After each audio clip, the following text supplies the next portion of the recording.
कि अगर नेता बड़ा हो तो योगदान भी बड़ा होना चाहिए। अपनी जीत के लिए नहीं, पार्टी के हित के लिए काम होना चाहिए। उन्होंने कहा कि जब 2022 में भाजपा को सरकार बनाने के लिए सीटों की जरूरत थी तो ये बड़े नेता कोई योगदान न दे सके। उन्होंने कहा कि अकेले मंडी जिले ने 9 सीटों का योगदान इस चुनाव में दिया था। जयराम ठाकुर मंडी में मंगलवार को खासे उग्र दिखे।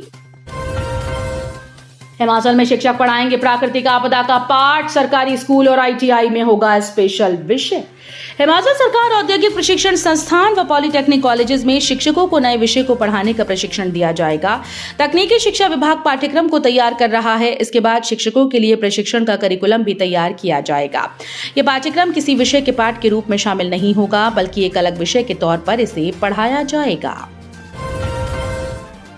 HRTC में शुरू होंगे अब हिमबस और हिमबस प्लस कार्ड। HRTC बसेस में यात्रा करने वाले यात्रियों के लिए विभिन्न कार्डों में दी जाने वाली छूट को अब एक ही कार्ड से लाभ प्रदान किया जाएगा। इस दिशा में HRTC ने हिमबस व हिम प्लस कार्ड जारी करने का निर्णय लिया। ये HRTC के डिपुओं के साथ साथ लोकमित्र केंद्रों में भी बनाए जाने का प्रावधान किया जा रहा है और कार्ड बनाने के लिए आधार कार्ड का प्रयोग किया जाएगा। एक सप्ताह के बाद ये कार्ड बनना शुरू हो जाएंगे और इसे बनाने के लिए 3 महीने का समय HRTC प्रबंधन यात्रियों को देगा। मुख्यमंत्री सुक्खू ने आपदा प्रभावित क्षेत्रों के लिए भेजे राहत सामग्री के 5 वाहन। मुख्यमंत्री सुखविंदर सिंह सुक्खू ने एक ओवर शिमला से राज्य के आपदा प्रभावित क्षेत्रों के लिए राहत सामग्री के 5 वाहनों को हरी झंडी दिखाकर रवाना किया। अंतर्राष्ट्रीय लॉयंस क्लब की ओर से प्रदान की गई इस राहत सामग्री में 161 किट हैं। इनमें राशन, बर्तन, कंबल, तिरपाल, अन्य आवश्यक वस्तुएं शामिल हैं।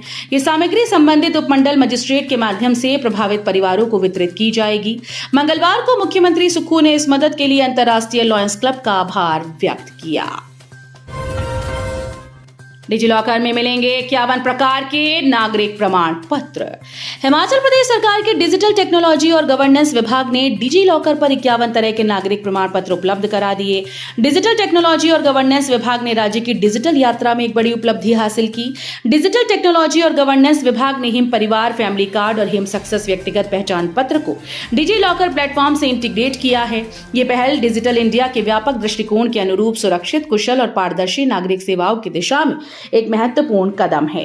अब हिमाचल प्रदेश के निवासी अपने सत्यापित डिजिटल पहचान दस्तावेजों में पारिवारिक और व्यक्तिगत हिम एक्सेस को डिजिलॉकर के माध्यम से कभी भी कहीं भी प्राप्त कर सकते हैं। एक ही विद्यार्थी की 2 उत्तर पुस्तिकाएं मूल्यांकन के लिए पहुंची HPU। हिमाचल प्रदेश विश्वविद्यालय के पास जिला ऊना के एक कॉलेज के विद्यार्थी की एक ही परीक्षा की 2 उत्तर पुस्तिकाएं मूल्यांकन के लिए पहुंचने का मामला सामने आया। एक ही रोल नंबर के अंतर्गत उक्त विद्यार्थी की 2 उत्तर पुस्तिकाएं मूल्यांकन के लिए विश्वविद्यालय के पास पहुंचने पर मामले को परीक्षा शाखा ने पकड़ा।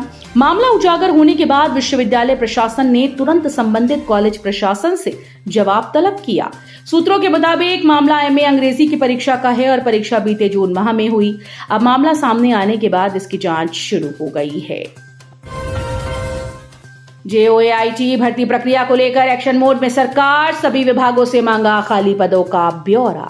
राज्य सरकार JOAIT भर्ती प्रक्रिया की दिशा में आगे बढ़ी है। इसके तहत सभी सरकारी विभागों को नवगठित भर्ती निदेशालय को JOAIT की भर्ती से संबंधित जानकारी मांगी गई। इसमें श्रेणी के खाली व भरे पदों का विवरण भी देना होगा। कार्मिक विभाग की तरफ से इस बारे में सभी प्रशासनिक सचिवों व विभाग के अध्यक्षों को पत्र लिखा गया है। ट्यूब के सेब कारोबारी से ठग लिए 3.81 करोड़, बेंगलुरु के शख्स ने लगाया चूना। सेब सीजन के दौरान शिमला के ठियोग स्थित शिलारू फल मंडी में सेब कारोबारी से करोड़ों की ठगी का मामला सामने आया।